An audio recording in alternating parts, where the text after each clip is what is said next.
Dear students, നമുക്ക് ഇന്ന് cost അക്കൗണ്ടിങ്ങിലെ മറ്റൊരു ക്ലാസ്സിലേക്ക് കടക്കാം. കഴിഞ്ഞ ക്ലാസ്സുകൾ നിങ്ങൾ കണ്ടിട്ടുണ്ടാകുമെന്ന് വിശ്വസിക്കുന്നു. അപ്പോൾ ഇന്ന് നമ്മൾ ചർച്ച ചെയ്യാൻ പോകുന്നത് കോസ്റ്റ് അക്കൗണ്ടിങ്ങിലെ ലേബർ കോസ്റ്റ് എന്ന് പറയുന്ന പാഠഭാഗത്തു നിന്നുള്ള 3 വേജസ് പ്ലാനുകളാണ്. വളരെ സിമ്പിളായിട്ട് പറയാവുന്ന ഭാഗമാണ് ഇത്. പരീക്ഷയ്ക്ക് 4 മാർക്ക് ക്വസ്റ്റ്യൻ വരാൻ സാധ്യതയുള്ളതാണ്. അപ്പോൾ എക്സാം ഓറിയന്റഡ് ആയിട്ട് ഈ 3 വേജസ് പ്ലാൻ നമുക്ക് പറയാം. Halsey premium plan, Rowan premium plan and Taylor's differential piece rate system. അപ്പോൾ നിങ്ങളുടെ എല്ലാവരുടെയും ശ്രദ്ധ ഉണ്ടാവണമെന്ന് അഭ്യർത്ഥിച്ചുകൊണ്ട് നമുക്ക് ക്ലാസ്സിലേക്ക്. അപ്പോ ലേബർ കോസ്റ്റ് നമുക്കറിയാം. എലമെന്റ്സ് ഓഫ് കോസ്റ്റിൽ ഏറ്റവും പ്രധാനപ്പെട്ട കോസ്റ്റ് എലമെന്റ് മെറ്റീരിയൽ ആണ്. അത് കഴിഞ്ഞാൽ വരുന്നതാണ് ലേബർ. ലേബർ കോസ്റ്റ് വളരെ പ്രധാനപ്പെട്ട എലമെന്റ് ഓഫ് കോസ്റ്റ് ആണ്. മെറ്റീരിയൽ കൈകാര്യം ചെയ്യുന്നത് പോലെയല്ല, ലേബർ കൈകാര്യം ചെയ്യാൻ പ്രയാസമാണ്. കാരണം നമുക്കറിയാം, മനുഷ്യ വിഭവമാണ്. അപ്പോ ഒരു കഴിവുറ്റ തൊഴിലാളിയെ കൂടെ നിർത്തുക എന്നതാണ് ഏതൊരു സ്ഥാപനത്തിന്റെയും വിജയത്തിന്റെ പ്രധാന ഘടകം. കഴിവുറ്റവരായ തൊഴിലാളികളാണ് ഒരു സ്ഥാപനത്തിന്റെ മികച്ച ആസ്തി എന്ന് പറയാം. അപ്പോ അങ്ങനെയുള്ള തൊഴിലാളികൾക്ക് വേണ്ടത്ര പ്രോത്സാഹനങ്ങൾ നൽകിക്കൊണ്ട് അവരെ കൂടെ നിർത്താനുള്ള പദ്ധതികൾ മാനേജ്മെന്റ് ആവിഷ്കരിച്ചു. അപ്പോൾ അതിന് പ്രധാനപ്പെട്ടതൊന്നാണ് തൊഴിലാളികൾക്ക് കൊടുക്കുന്ന വേതനത്തിൽ കാതലായ പ്രോത്സാഹനങ്ങൾ നടത്തുക. അപ്പോൾ അതിന് എഫിഷ്യന്റ് ആയ ഒരു വർക്കറെ കണ്ടെത്തുന്ന ഒരു പണിയുണ്ട്. ആരാണ് ഒരു എഫിഷ്യന്റ് വർക്കർ, ആരാണ് എഫിഷ്യൻസി ഇല്ലാത്തവർ? അപ്പോൾ എഫിഷ്യന്റ് ആയ വർക്കറെ കണ്ടെത്തുക എന്നത് മാനേജ്മെന്റിന്റെ ഒരു പ്രധാനപ്പെട്ട കർത്തവ്യമായിട്ട് മാറുകയാണ്. അപ്പോൾ എഫിഷ്യന്റ് ആയിട്ടുള്ള വർക്കറെ കണ്ടെത്താൻ നമ്മൾ ചില പദ്ധതികളൊക്കെ രൂപപ്പെടുത്തിയിട്ടുണ്ട്. അവർക്ക് നൽകുന്ന വേജസ് നൽകുന്നതിന് വിവിധ പ്ലാനുകളുണ്ട്. നമ്മൾ പറഞ്ഞതുപോലെ Halsey plan, Rowan plan, Taylor's differential piece rate system. ഈ 3 എണ്ണമാണ് നമ്മൾ ഇപ്പോൾ ചർച്ച ചെയ്യുന്നത്. അതില് നിങ്ങൾ ശ്രദ്ധിക്കേണ്ട കാര്യം, വേതനം നൽകുന്നത് സാധാരണയായിട്ട് 2 സിസ്റ്റം. ഒന്ന് ഹവർ റേറ്റ് സിസ്റ്റവും മറ്റൊന്ന് പീസ് റേറ്റ് സിസ്റ്റവും. ജോലി ചെയ്യുന്ന സമയത്തിനെ ആസ്പദമാക്കിക്കൊണ്ട് ചെയ്ത സമയത്തിനുള്ള കൂലി കൊടുക്കുന്നതാണ് ഹവർ റേറ്റ് സിസ്റ്റം. എന്നാൽ ഉൽപ്പാദിപ്പിച്ച ഉൽപ്പന്നത്തിന്റെ യൂണിറ്റിന്റെ അടിസ്ഥാനത്തിൽ വേതനം കൊടുക്കുന്നതാണ് പീസ് റേറ്റ് സിസ്റ്റം. അങ്ങനെ 2 സിസ്റ്റം. അതില് നമ്മൾ ഹാൾസേ പ്ലാൻ ആണ് ആദ്യമായിട്ട് പറയാൻ പോകുന്നത്. ഹാൾസേ പ്ലാൻ എന്ന് പറയാം. ഹാൾസേ പ്രീമിയം പ്ലാൻ ആണ് ഹാൾസേ. ഈ ഹാൾസേ പ്ലാൻ എന്ന് പറയുമ്പോൾ ഹാൾസേ എന്ന് പറയുന്ന ഒരു മാനേജ്മെന്റ് വിദഗ്ധൻ രൂപപ്പെടുത്തിയെടുത്ത ഒരു വേജസ് സിസ്റ്റം. ശ്രദ്ധിക്കേണ്ട കാര്യം, ഇദ്ദേഹം പറയുന്നത് ഒരു എഫിഷ്യന്റ് ആയിട്ടുള്ള ഒരു തൊഴിലാളി അവന്റെ കഴിവിന് ആനുപാതികമായിട്ട് അവന് അഡീഷണൽ ബെനിഫിറ്റ് കിട്ടണം. അപ്പൊ ഇവന്റെ കഴിവിനെ നിശ്ചയിക്കാൻ വേണ്ടി ഇദ്ദേഹം മുന്നോട്ട് വെച്ചിരിക്കുന്ന ഒരു രീതി എന്താണെന്ന് പറഞ്ഞാൽ, ഒരു സ്റ്റാൻഡേർഡ് നിശ്ചയിക്കും. Standard time to complete a production or operation. ആ സമയത്തിനേക്കാൾ കുറഞ്ഞ സമയം കൊണ്ടാണ് ആ ഒരു യൂണിറ്റ് അല്ലെങ്കിൽ ആ ഒരു പ്രോസസ്സ് ഇവൻ നടത്തുന്നതെങ്കിൽ അവന്റെ എഫിഷ്യൻസിയാണ് അത് കാണിക്കുന്നത്. എന്നാൽ സ്റ്റാൻഡേർഡ് ടൈമിനേക്കാൾ കൂടുതൽ സമയമാണ് ഒരാൾ ആ ജോലി മുഴുവനാക്കാൻ എടുക്കുന്നതെങ്കിൽ അവൻ അത്ര എഫിഷ്യന്റ് അല്ലായിരുന്നു. അപ്പോ എഫിഷ്യന്റ് ആയിട്ടുള്ള വർക്കറെ അംഗീകരിക്കുന്നു എന്ന് പറയുന്ന ഒരു സിസ്റ്റം, ആ ഒരു തോന്നൽ എഫിഷ്യന്റ് ആയ വർക്കർക്ക് ഉണ്ടാവണം. അത് ഉണ്ടാക്കുന്നതിന് വേണ്ടി അവന്റെ വേജ് പേയ്മെന്റിൽ ചില മാറ്റങ്ങൾ വരുത്തും, അവന് ബോണസ് കൊടുക്കും. അതാണ് ഹാൾസേ പ്രീമിയം പ്ലാൻ. അതിലെന്താ പറയുന്നത് എന്ന് പറഞ്ഞാൽ ശ്രദ്ധിക്കുക, എത്ര മണിക്കൂറാണോ ജോലി ചെയ്തത് ആ മണിക്കൂറിനുള്ള വേതനം എന്തായാലും കിട്ടും, അഗ്രീഡ് ആണ്. കൂടാതെ അവൻ സേവ് ചെയ്ത സമയത്തിന് ബോണസ്, ആ സേവ് ചെയ്ത സമയത്തിന്റെ പകുതി സമയത്തിനുള്ള കൂലി വേതനം ബോണസ് ആയിട്ട് കൊടുക്കും. അപ്പൊ അതെങ്ങനെയാണ് കണ്ടുപിടിക്കുക? ഹാൾസേ പ്ലാൻ കണ്ടുപിടിക്കാനുള്ള ഒരു ഇക്വേഷൻ അദ്ദേഹം പറയുന്നത് earnings of A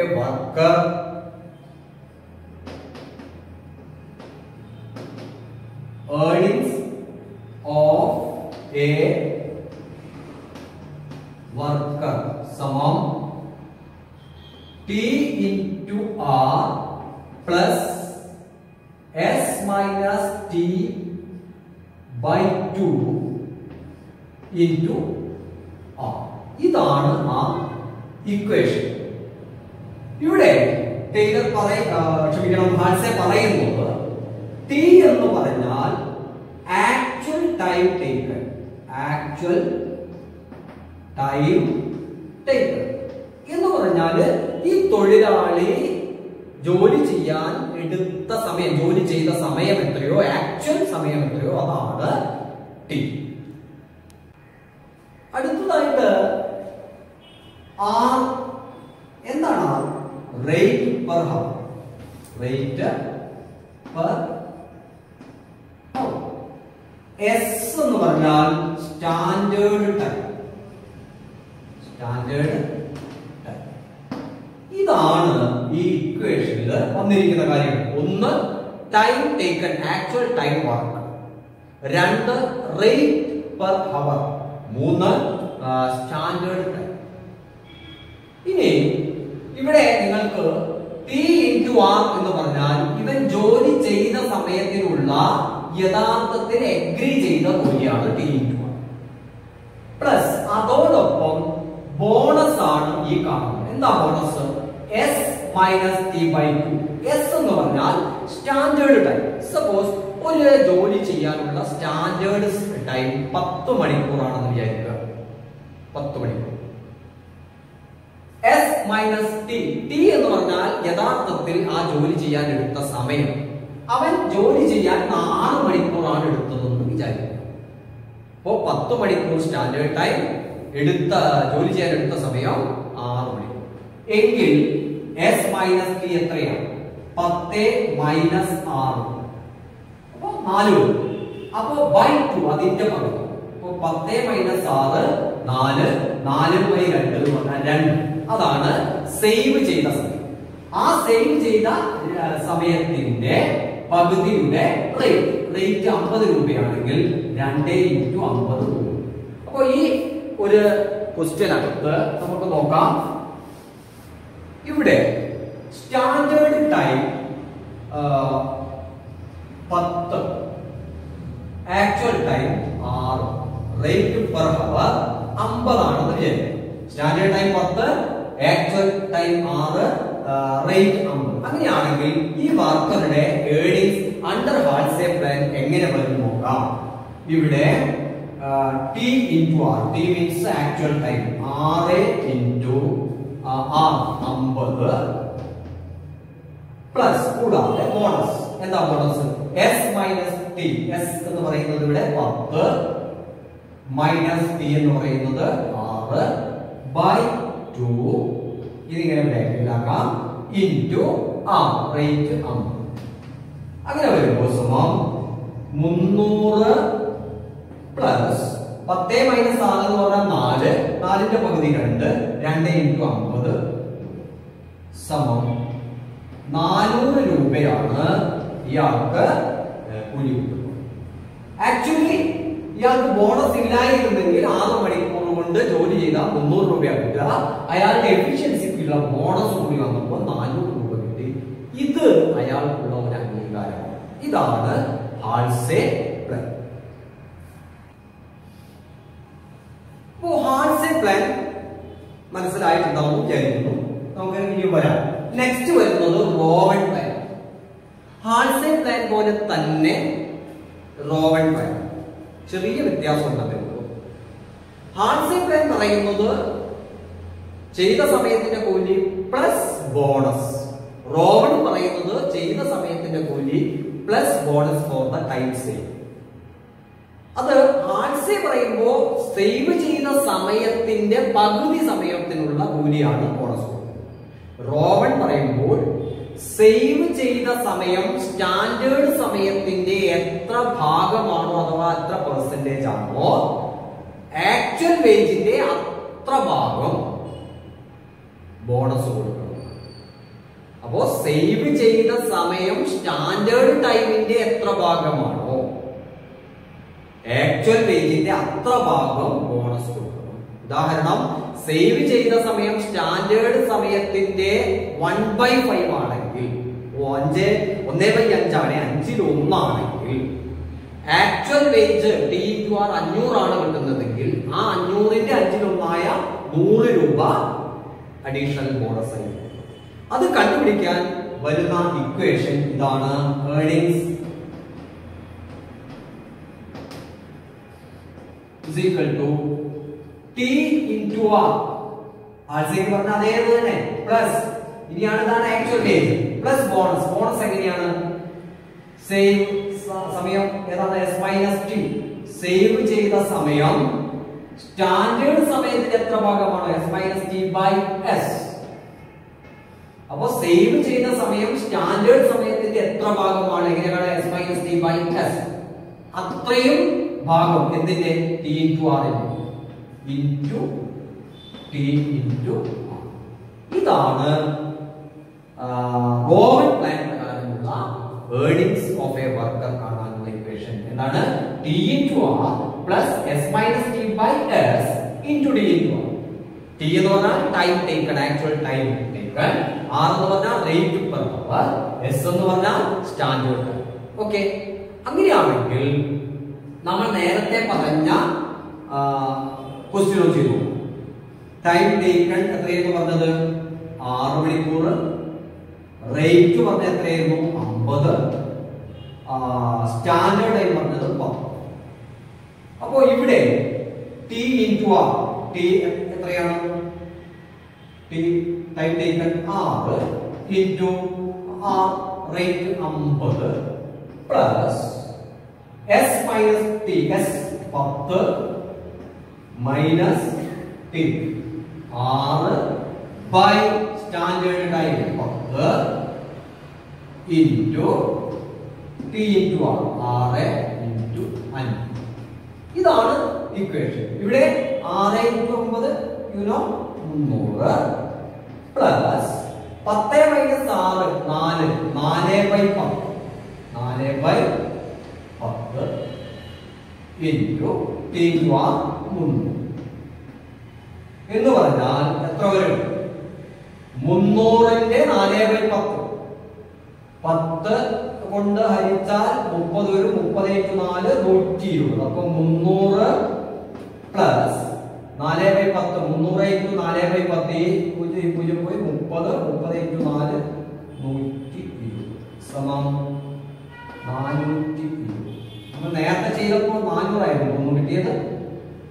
rowan plan വന്നപ്പോ 20 രൂപയായിരുന്നു 420. ഇതാണ് റോവൻ പ്ലാൻ. അപ്പോ ഹാൾസേ പ്ലാനും റോവൻ പ്ലാനും ഇക്വേഷൻ പറഞ്ഞു. ഇനി നമുക്ക് ഇതിലെ 1-2 ക്വസ്റ്റ്യൻസ് ചെയ്തു നോക്കാം. ഒരു ക്വസ്റ്റ്യൻ എങ്കിലും ചെയ്തു. അപ്പൊ ഒരു ക്വസ്റ്റ്യൻ നമുക്ക് ചെയ്തു നോക്കാം. ഇവിടെ ബോർഡിൽ ഞാൻ ക്വസ്റ്റ്യൻ എഴുതിയിട്ടുണ്ട്, ഒന്ന് വായിക്കാം. Standard time to complete a job 20 minutes. 20 minute ആണ് ഒരു ജോലി ചെയ്യാനുള്ള standard time. Rate per hour 60. Standard time S 20 minutes. Rate R എത്രയാ?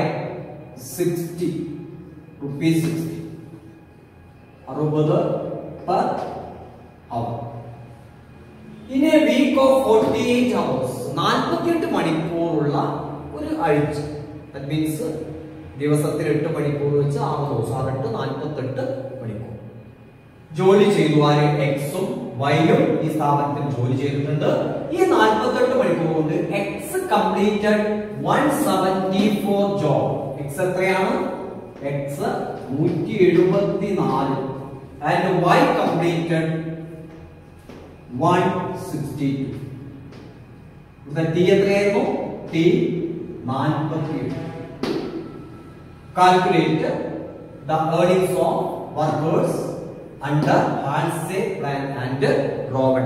ഇതാണ് ക്വസ്റ്റ്യൻ. അപ്പോ ക്വസ്റ്റ്യൻ മനസ്സിലായിട്ടുണ്ടാവും. അതിലെ ഘടകങ്ങൾ നമ്മൾ ഇങ്ങോട്ട് എഴുതി. ഇനി ഞാൻ ഇത് ക്വസ്റ്റ്യൻ ആകുമായി ഇവിടെ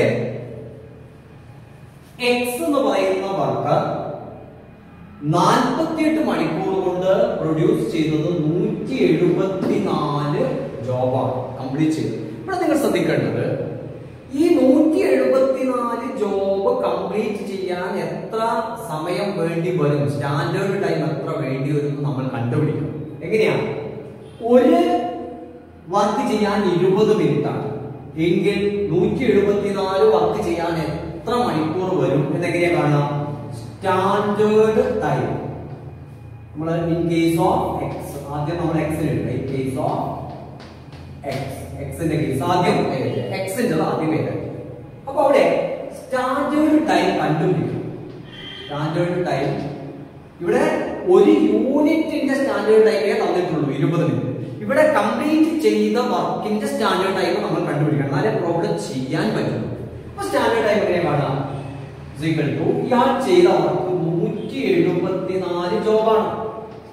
ഒരു ജോബിന് 20 മിനിറ്റ് ആണെങ്കിൽ 124 ജോബിന് 174 × 20.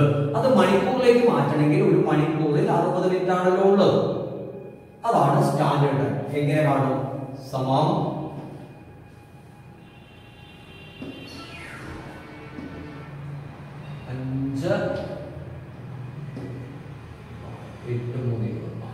58 മണിക്കൂറാണ് ഇവിടുത്തെ സ്റ്റാൻഡേർഡ് ടൈം.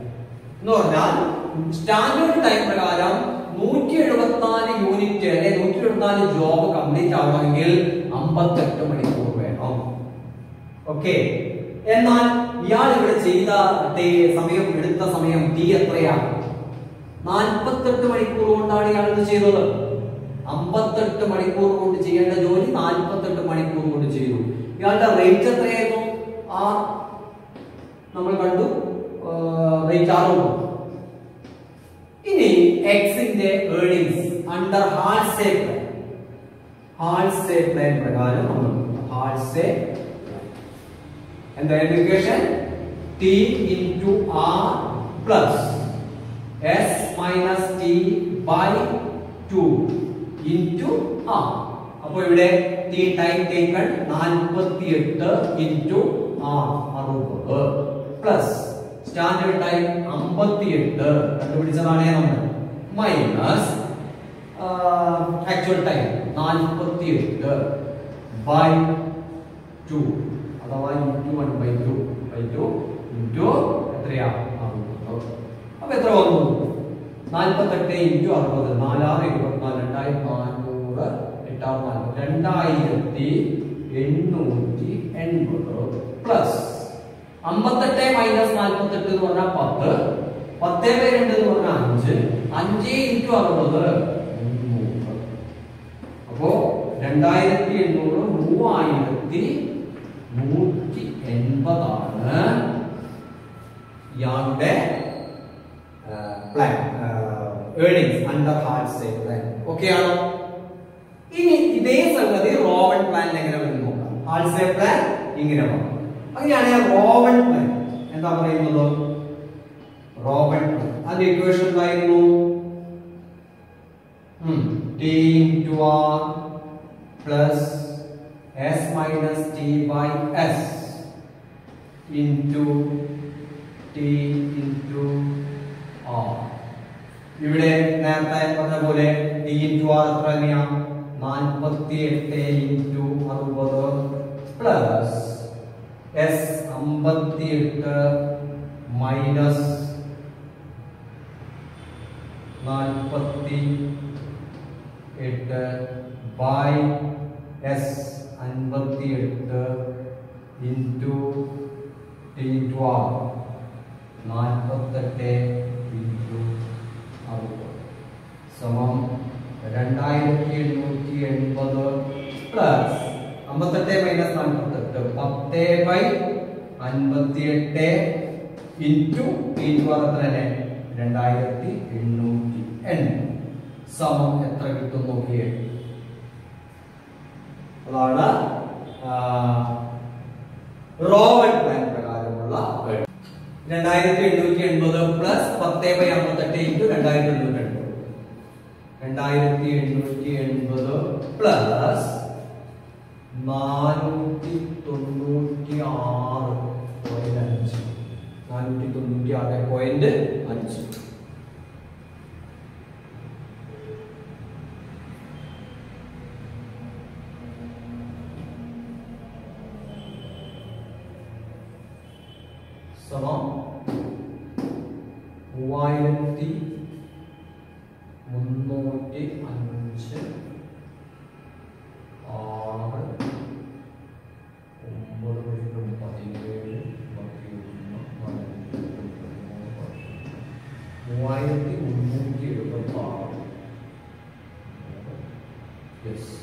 3376.5 ആണ് റോബൻ പ്ലാൻ പ്രകാരം എക്സിന് കിട്ടുന്ന radius. Okay,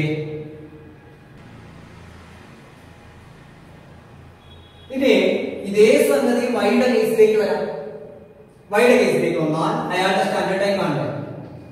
standard time Y ചെയ്ത് 162 ജോലിയാണ്. 162 ഇൻറ്റു 20/60. That means എത്ര വരും? 3 5 3 15 54 hours. Okay, 162 work 20 minute work പ്രകാരം ചെയ്താൽ ഒരു വർക്കിന് 20 മിനിറ്റ് ആകുന്നത്. അങ്ങനെ 162 ജോബ് ചെയ്യാൻ 54 മണിക്കൂർ. കണ്ടത് മനസ്സിലായിട്ടുണ്ടല്ലോ. ഇനി ഇയാളുടെ ഏർണിങ്സ് എങ്ങനെ വരും? ഹാൾസേ പ്ലാൻ പറയാം. ആദ്യം ഹാൾസേ പ്ലാൻ എങ്ങനെ നോക്കും? T into R കൊണ്ടുവിടുക അല്ലെ. T into R plus S minus T by 2 into R. T 48 into R 60 plus 54 ആണ് മൈനസ് 48 by 2 into 60. ഇത് നേരത്തെ കിട്ടിയ അതേ തുക തന്നെയാണ്. 2880 ആക്ച്വൽ ടൈമിലുള്ള കൂലി പ്ലസ് 54 മൈനസ് 48 എത്രയാ? 48 6 54 6/2 3 3 into 60 180. അപ്പൊ ഇയാളുടെ എത്രയാ? 2880 3060.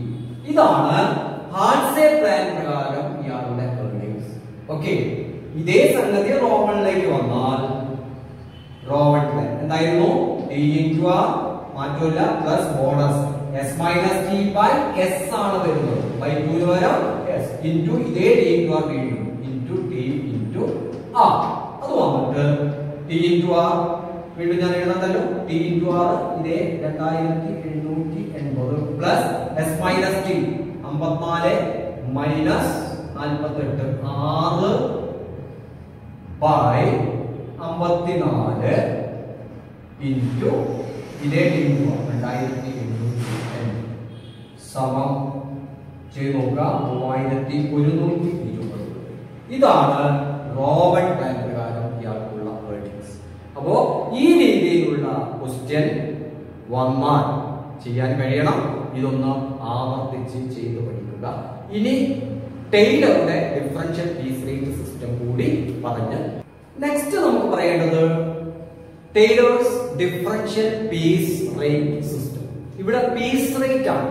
ഒരു യൂണിറ്റ് ഉണ്ടാക്കിയാൽ അതിന് ഒരു യൂണിറ്റ് എത്രയാണോ ചാർജ് അത് വെച്ചിട്ട് അവൻ 50 യൂണിറ്റ് ഉണ്ടെങ്കിൽ 50 ഇൻറ്റു ആ പീസ് റേറ്റ്. ഈ ഒരു രീതിയിലുള്ള പ്രത്യേകത എന്താണെന്ന് പറഞ്ഞാൽ ടെയ്ലർ തൊഴിലാളിയുടെ എഫിഷ്യൻസിയെ ബിലോ സ്റ്റാൻഡേർഡ് എന്നും എബവ് സ്റ്റാൻഡേർഡ് എന്നും രണ്ടാക്കി. അതിന് ഒരു നിശ്ചിത സമയം കൊണ്ട് ഉൽപ്പാദിപ്പിക്കേണ്ട യൂണിറ്റ്, സ്റ്റാൻഡേർഡ് യൂണിറ്റ് നിശ്ചയിക്കും. ഒരു വർക്കർ ആ സ്റ്റാൻഡേർഡ് യൂണിറ്റിന്റെ താഴെയാണ് ആ സമയം കൊണ്ടുള്ള ഉൽപാദനമെങ്കിൽ അവൻ ബിലോ സ്റ്റാൻഡേർഡ് ആണ്, അവൻ എഫിഷ്യന്റ് അല്ല. എന്നാൽ ഒരു വർക്കർ സ്റ്റാൻഡേർഡ് ആയ യൂണിറ്റോ അതിന്റെ മേലെയോ ആണ് ഉൽപ്പാദിപ്പിച്ചതെങ്കിൽ അവൻ എഫിഷ്യന്റ് ആണ് എന്നും. Above standard. അപ്പൊ ബിലോ സ്റ്റാൻഡേർഡ് എഫിഷ്യന്റ് അല്ല എന്നും എബവ് സ്റ്റാൻഡേർഡ് എഫിഷ്യന്റ് ആണ് എന്നുമുള്ള ഒരു കാഴ്ചപ്പാടിലാണ് ടെയ്ലർ ഈ പീസ് റേറ്റ് സിസ്റ്റം വെച്ചത്. ഇവിടെ ശ്രദ്ധിക്കേണ്ട കാര്യം, ഈ പീസ് റേറ്റ് സിസ്റ്റത്തിന്റെ പ്രത്യേകത, ബിലോ സ്റ്റാൻഡേർഡുകാരന് പീസ് റേറ്റിന്റെ 80% വേതനമായിട്ട് കൊടുക്കുന്നുള്ളൂ. എന്നാൽ എബവ് സ്റ്റാൻഡേർഡ് എഫിഷ്യന്റ് പേഴ്സണ് റേറ്റിന്റെ 120% കൊടുക്കുന്നു. ഉദാഹരണമായിട്ട് ഒരു ദിവസം 100 യൂണിറ്റ് ആണ് പ്രൊഡ്യൂസ് ചെയ്യേണ്ടത് സ്റ്റാൻഡേർഡ്. എക്സ് എന്ന് പറയുന്ന ആള് 80 യൂണിറ്റ് പ്രൊഡ്യൂസ് ചെയ്തു, വൈ എന്ന് പറയുന്ന ആള് 120 യൂണിറ്റ് പ്രൊഡ്യൂസ് ചെയ്തു. ഇവിടെ ആരാണ് എഫിഷ്യന്റ്? വൈ എഫിഷ്യന്റ് ആണ്. ആരാ below standard? X below standard. ഒരു യൂണിറ്റിന് 5 രൂപയാണ് റേറ്റ് വേതനം എങ്കിൽ എക്സിന് കിട്ടുക, യഥാർത്ഥത്തിൽ കിട്ടേണ്ടത് സ്ട്രെയിറ്റ് ലൈൻ ആയിട്ട് കിട്ടുകയാണെങ്കിൽ കിട്ടുന്നത് 80 × 5 400 രൂപയാണ്. പക്ഷെ 400 കിട്ടുമോ? ടെയ്ലറുടെ നിർദ്ദേശപ്രകാരം, ഈ ഡിഫറൻഷ്യൽ പീസ് റേറ്റ് പ്രകാരം ഇവന് 400 കിട്ടില്ല. ഇവൻ 80 യൂണിറ്റ് പ്രൊഡ്യൂസ് ചെയ്തു ഇൻറ്റു 5 കിട്ടില്ല. അതിന്റെ എത്രയേ കിട്ടുള്ളൂ? 80%. 80/100 സമം എത്ര വരും? 400ന്റെ 80%. 320 രൂപയാണ് ഇവൻ വേജസ് കിട്ടുന്നത്. ശരിയല്ലേ? 80 × 5 400, 400ന്റെ 80% 432, 320 രൂപയാണ്. യഥാർത്ഥത്തിൽ ഇവന് 400 രൂപ കിട്ടണമായിരുന്നു സ്ട്രെയിറ്റ് ആയിട്ട് കൊടുക്കുകയാണ്. പക്ഷേ ഇവിടെ ഇയാൾ എഫിഷ്യന്റ് അല്ല. അങ്ങനെ എഫിഷ്യന്റ് അല്ലാത്തൊരു വർക്കറിനുള്ള ഒരു പെനാൽറ്റി. എന്നാൽ വൈ ഇവിടെ 120 യൂണിറ്റ് ഉണ്ടാക്കിയത്, ഇയാൾ എഫിഷ്യന്റ് ആണ്. വൈക്ക് എങ്ങനെയാ കൊടുക്കുന്നത്? 5 രൂപയല്ല, അതിന്റെ 120% കൊടുക്കുന്നത്. അപ്പൊ എത്ര വരും? 5ന്റെ 106. അപ്പൊ ഇയാൾക്ക് 600, 720 രൂപ അല്ലെ? 120 600, 600ന്റെ 120% 720 രൂപ. നോക്കണം, 80 യൂണിറ്റ്. ഇവർ രണ്ടുപേരും ജോലി ചെയ്തത് ഒരു ദിവസം രാവിലെ തൊട്ട് വൈകുന്നേരം വരെ 8 മണിക്കൂർ. പക്ഷേ എക്സ് പ്രൊഡ്യൂസ് ചെയ്യുന്നത് 80 യൂണിറ്റ് ആണ്. അപ്പോ ടെയ്ലർ പറഞ്ഞു, നീ ബിലോ സ്റ്റാൻഡേർഡ് ആണ്, അതുകൊണ്ട് നിനക്ക് കിട്ടേണ്ട കൂലിയും കിട്ടില്ല 320. എന്നാൽ വൈ 120, അവൻ എഫിഷ്യന്റ് ആണ്, അവന് 720. ഇതാണ് ടെയ്ലറുടെ ഡിഫറൻഷ്യൽ പീസ് റേറ്റ് സിസ്റ്റം. മനസ്സിലായിട്ടുണ്ടാവും വിചാരിക്കുന്നു. ഏതാണോ സ്റ്റാൻഡേർഡ് യൂണിറ്റ്, ഒരു സമയം കൊണ്ട് ഉത്പാദിപ്പിക്കേണ്ട സ്റ്റാൻഡേർഡ് യൂണിറ്റ്, ആ സ്റ്റാൻഡേർഡ് യൂണിറ്റേക്കാൾ കുറവാണ് ഉത്പാദിപ്പിക്കുന്നതെങ്കിൽ അവൻ ബിലോ സ്റ്റാൻഡേർഡ്, കൂടുതലാണെങ്കിൽ ബിലോ കാരന് കൊടുക്കുക. ഉത്പാദിപ്പിച്ച യൂണിറ്റ് ഇൻറ്റു യൂണിറ്റിന്റെ റേറ്റ് ഗുണിക്കണം 80%, 80/100. എബവ് സ്റ്റാൻഡേർഡ് എഫിഷ്യന്റ് കൊടുക്കുക, ഉത്പാദിപ്പിച്ച യൂണിറ്റ് ഇൻറ്റു റേറ്റ് ഇൻറ്റു 120/100, 120%. ഇതാണ് ഈ ടെയ്ലറുടെ ഡിഫറൻഷ്യൽ പീസ് റേറ്റ് സിസ്റ്റത്തിൽ പറയുന്നത്. അപ്പോ ഇത്രയുമാണ് കാര്യങ്ങൾ. ഇനി നിങ്ങൾ നിങ്ങളുടെ ടെക്സ്റ്റിലെ ക്വസ്റ്റ്യൻസ് ഒക്കെ വെച്ചിട്ട് വർക്ക്ഔട്ട് ചെയ്യുക. ഓക്കെ, പറഞ്ഞ കാര്യങ്ങൾ മനസ്സിലായിട്ടുണ്ടാവും എന്ന് വിചാരിക്കുന്നു. 3 പ്ലാനുകൾ നമ്മൾ പറഞ്ഞു, ശ്രദ്ധിക്കുക. 4 മാർക്ക് ചോദിക്കാൻ സാധ്യതയുള്ള ഒരു പ്രോബ്ലം ഭാഗമാണ് പറഞ്ഞത്. ഓക്കെ, അപ്പോൾ നിങ്ങൾക്ക് ഈ ക്ലാസ് ഇഷ്ടപ്പെട്ടുവെങ്കിൽ ഈ ചാനൽ സബ്സ്ക്രൈബ് ചെയ്യണമെന്ന്